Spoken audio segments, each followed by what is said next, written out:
What's up guys, Mickle here, and in this video, we're going to talk about two massive events taking place tomorrow that you are definitely going to want to know about. One of them is going to determine whether or not we are going to be in a brand new bull market, and the other directly implicates the XRP community. Guys, these are two events you are not going to want to miss. I also want to talk about at the end of this video a highly controversial topic, and that is whether or not it's possible to have a $20,000 XRP. Guys, make sure to stick around to the end of the video because I have some really interesting insight I want to put around this topic that I think is going to be really interesting for you. Like always, your support means so much to this channel. If you enjoy these videos, make sure to take a quick second to like this video and subscribe to my channel. It's really going to help me out so much. Also, if you ever need a good place to buy some XRP, make sure to check out my favorite exchange, Uphold, down in the description of this video. Guys, Uphold is doing an 100,000 XRP giveaway. You do not want to miss out on that. With that said, though, let's jump right into it, and I hope you guys enjoy the content. So guys, I want to start out this video and go over the two big pieces of news taking place tomorrow because these are both extremely exciting for different reasons. One, it's looking like it's possible we are going to get an approval for the Bitcoin spot ETF tomorrow. Now, guys, this is absolutely fascinating because this is being reported by a lot of parties now, especially parties very close to the SEC. Now, some people are saying it might happen Monday. Some people are saying it's going to happen tomorrow. But guys, it seems like the consensus is that we are right around the corner from this thing. Yesterday, we had a little bit of a scare where a fake news outlet came out reporting that there wasn't going to be an approval of a Bitcoin spot ETF, and that caused prices to crash. But now what we're seeing is that was all FUD. These Bitcoin spot ETFs are right around the corner. Now, guys, this is extremely exciting because everything I am seeing is saying that there is going to be a massive amount of institutional capital coming into this industry because of the Bitcoin spot ETFs. And some people are trying to make the case that, oh, these things are already priced in. It's really not going to do anything to the price of Bitcoin once these things go live. Well, guys, we just got a brand new survey that says most institutional investors still don't even think this thing is going to go live. So they were actually surveying institutional investors over the last couple months, and only 39% of them even thought it was possible we would have an approval in 2024. So guys, what we are seeing is these things are coming way faster than anyone expected, and I don't think anyone is truly prepared for what this is going to do.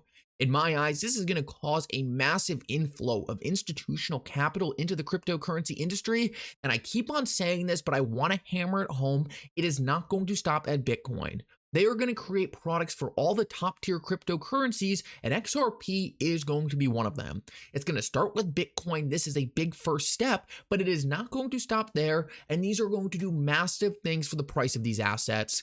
Guys, BlackRock alone has trillions of dollars under management. When they start putting their customers into asset classes that only have market caps in the single billions of dollars, just imagine what that is going to do for the price.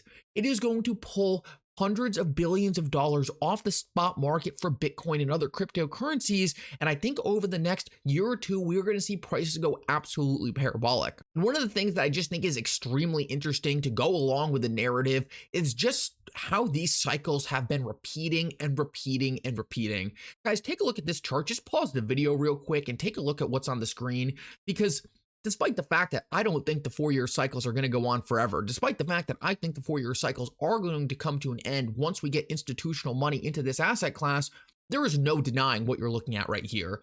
As we can see, every single time we come out of one of these bear markets, we go into this pre-bull market, and then the last 3 times we have had explosive runs to the upside. This is lining up perfectly with the Bitcoin spot ETF narrative, and guys, as this market gets momentum, as people start investing in other cryptocurrencies, there is going to be a whole bunch of new bullish momentum, a whole bunch of new narratives around all the top tier digital assets. Guys, to me, it is so obvious we are in a brand new bull market. We are in one of the most exciting times, I feel like, for the cryptocurrency industry in an extremely long time. And I think the inflow of capital into this market could be greater than we've ever seen before. Now, guys, I want to talk about one other event taking place tomorrow that XRP holders specifically need to be paying attention to. And this is before we get into the $20,000 XRP, so make sure to stick around for that. But that is actually the PolySign auction is supposed to be happening tomorrow at 10 a.m. Eastern. Now, guys, this is going to be really interesting because PolySign's a project that had a lot of promise. They had a bunch of great tech. They had a bunch of money invested into it. And then out of nowhere, they went bankrupt and defaulted on a loan. So what is going on here is really interesting. And David Schwartz and Ripple have already commented on it, saying they're going to do everything possible to save PolySign. So is Ripple going to be the biggest bidder in this bankruptcy pleading and take over PolySign? Guys, I have no idea, but tomorrow morning, we're going to get some very interesting developments around what's going on with PolySign. And I wouldn't be surprised if there was a little more going on here than meets the eye. Overall, this is just something I think we should all be watching. I'll definitely report on it in tomorrow's video. We'll definitely talk about it, but all the circumstances around this thing are extremely interesting, and I'm going to be super interested to see what happens tomorrow. Now, guys, I want to finish this video off and spend a lot of time on talking about the $20,000 XRP, because this is something that gets a ton of attention in this community. It's a highly controversial point, and in this video, I'm not going to talk so much about whether or not I think XRP can one day get to $20,000 or not, but I want to kind of debunk one of the most popular arguments I see talking about the $20,000 XRP.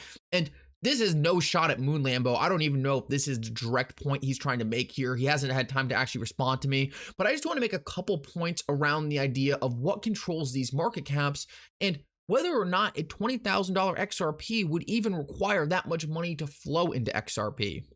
So guys, the first thing I really want to talk about is just whether or not it's realistic to have people paying for $20,000 in XRP. So guys, if people are paying $20,000 in XRP, there would have to be a very little amount of XRP on the market, right? So let's put it this way. If there was only one XRP available for trading today, people would be willing to pay a lot of money for that one XRP, right? I think we can all agree to that. How much they want to pay? Who knows? But let's say someone was willing to pay $1,000 for that single XRP, say it was the only XRP left. Well, the way market cap works is it's just a total amount of XRP times the price of the last XRP traded. So you could get an astronomically high market cap for XRP purely based on the fact that you had one person willing to pay a ton of money for the last XRP, and then you just take that price, multiply it by market cap, and say, okay, that's the market cap of this asset. But someone probably only paid $1,000 for one XRP. So does that mean we needed quadrillions of dollars to flow into XRP to increase the market cap of XRP? No, it's just someone bought one XRP for a lot of money, and that was the last XRP traded. Now, a lot of people say that the reason XRP can't get to $20,000 or these astronomically high numbers is because it would require too much money to flow into XRP to cause those prices to happen. And with the available amount of XRP right now, I agree with them, right? No one's going to be paying thousands of dollars for an XRP right now because there's so many XRP available. But in a world where there's significantly less XRP available for trading, could the market cap get astronomically higher than the amount of money needed to be put in just because there's so few XRP trading and people are willing to pay higher prices for those XRP?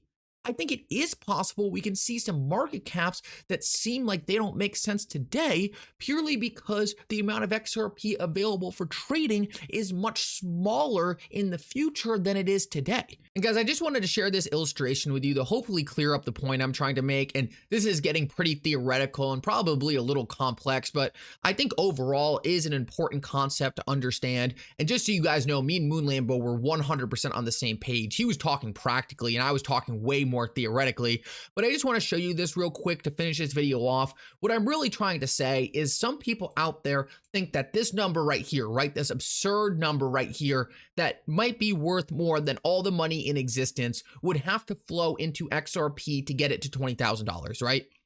What I'm trying to say is that's not necessarily the case, because the way market cap works is if one person was willing to buy the only XRP left in existence, right? The one XRP left, everyone else is saying, I'm refusing to sell my XRP. There's only one XRP left to be bought. This XRP right here, right? And say it is bought for $20,000.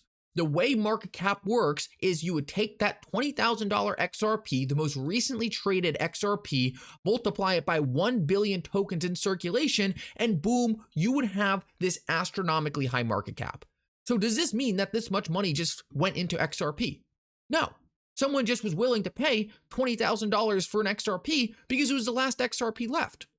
But if we were in a situation like today, right, where there is a lot of XRP available, then people aren't going to be willing to pay 20K for it. People might be only willing to pay $1 for it. And in that case, right, well, the market cap would drop off drastically, right? The market cap would only be 1 billion. So it all depends really, in my eyes, how much circulation is available to be purchased and how much people are willing to pay for the available tokens. But the real point here that I think is really important to understand is if we, for some reason, had a massive contraction in this total supply of available XRP and people were willing to pay $1,000 for each one of those XRPs, right?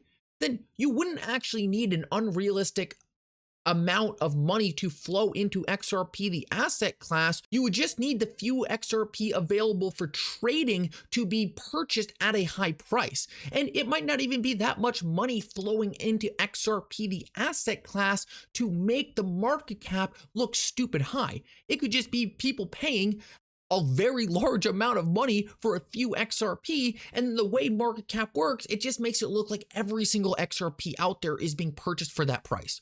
Hopefully this wasn't too theoretical. Hopefully this made some sense and you at least learned a little bit about market cap and how these calculations are done. For me, this makes it very obvious why people who say market cap, market cap, market cap for reasons why a cryptocurrency can't get to a certain price really don't know what they're talking about. Not Moon Lambo at all. He's making a very different point in his post, but I hear that all the time. I'm sure you heard it. I just wanted to show you this drastic example, this very theoretical example to kind of talk about these concepts.